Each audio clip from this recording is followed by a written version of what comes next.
Bonjour et bienvenue sur le plateau du Face à Face d'ACI TV, notre émission politique qui parfois reçoit des politiciens confirmés et parfois des jeunes pousses. C'est le cas aujourd'hui. Bonjour Karima Deli. Bonjour. Vous avez été longtemps, vous avez été présidente des Jeunes Verts. Vous êtes députée européenne pour EELV. Europe Écologie Les Verts. Europe Écologie Les Verts. Vous êtes née à Roubaix. Oui. Bon, vous avez commencé des études, un doctorat, et puis l'action politique est telle que vous avez arrêté. Oui, mais si j'ai le temps, je reprendrai. Voilà. Oh oui, on débroussaille le terrain. D'accord. Vous êtes d'origine kabyle. Algérienne, oui. Algérienne. C'est pas tout à fait pareil quand même. C'est vrai, mais l'Algérie est importante pour moi. Voilà. D'accord, mais la montagne, c'est tellement beau, la montagne. C'est beau aussi. Vous commencez votre carrière comme l'assistante de Madame Blandin, qui a été quand même l'une des grandes militantes du mouvement écologique. C'est elle qui vous sert de mentor? Oui, je vous expliquerai pourquoi tout à l'heure. Eh bien, alors expliquez-moi tout de suite. Très simplement, moi j'ai eu beaucoup de chance d'une femme qui était quand même la première présidente d'un conseil régional à l'époque, et qui a toujours mis au devant de la scène justement l'éthique en politique. Ça, c'est pour moi quelque chose qui est fondamental. Et puis surtout de dire, l'écologie, ça ne concerne pas seulement justement les centres-villes et les bobos, mais ça concerne d'abord les plus pauvres, les plus précaires. Et donc, elle a un petit peu mis en place ce qu'on appelle aujourd'hui, pour moi, l'écologie populaire. Voilà. Et par des combats de terrain, c'est-à-dire des combats qui...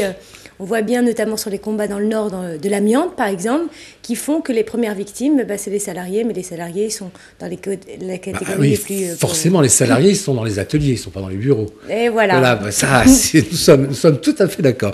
Vous avez été élu, j'allais dire, par hasard, c'est méchant ce que je dis là, mais parce que tout à coup, la liste d'Europe Écologie en région parisienne fait un score absolument inattendu. Vous étiez 4e et donc vous êtes élu. C'est bien. Oui, c'est le coup de pouce peut-être pas de la chance, mais aussi un peu quand même. C'est bien. Moi, je suis très contente de ma fonction, de ma mission, pas de mon métier. Il faut faire attention à cette dénomination-là. Beaucoup de surprises parce que c'était, en règle générale, lors de ces élections-là, on se dit... Pour nous, les élections européennes, c'est un échelon fort, mais on a, dans la région Île-de-France, 1, 2, voire 3, mais jamais 4. Alors moi, j'ai fait une campagne où tout le monde me disait, de toute manière, tu ne seras pas élu.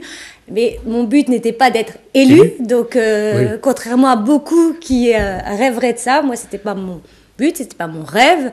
J'étais 4e sur la liste. On a fait une telle campagne qui était dynamique, réellement européenne, avec un réel projet qui est global au niveau européen, mais qui agit au niveau local. Et moi, j'ai fait, je crois, 90 meetings, réunions publiques, etc. J'ai pris un véritable plaisir d'être aux côtés aussi d'une équipe, parce que on était un collectif avec des grands leaders, c'est-à-dire qui incarnent quand même des valeurs. Danny Cohn-Bendit qui représente l'Europe, Eva Joly qui représente l'éthique, la justice et son combat sur les paradis fiscaux, José Bové sur son courage, et toute cette équipe, il y a eu un élan phénoménal citoyen qui fait que, et voilà, la surprise est là sur le gâteau, je suis élue le 7 juin 2009.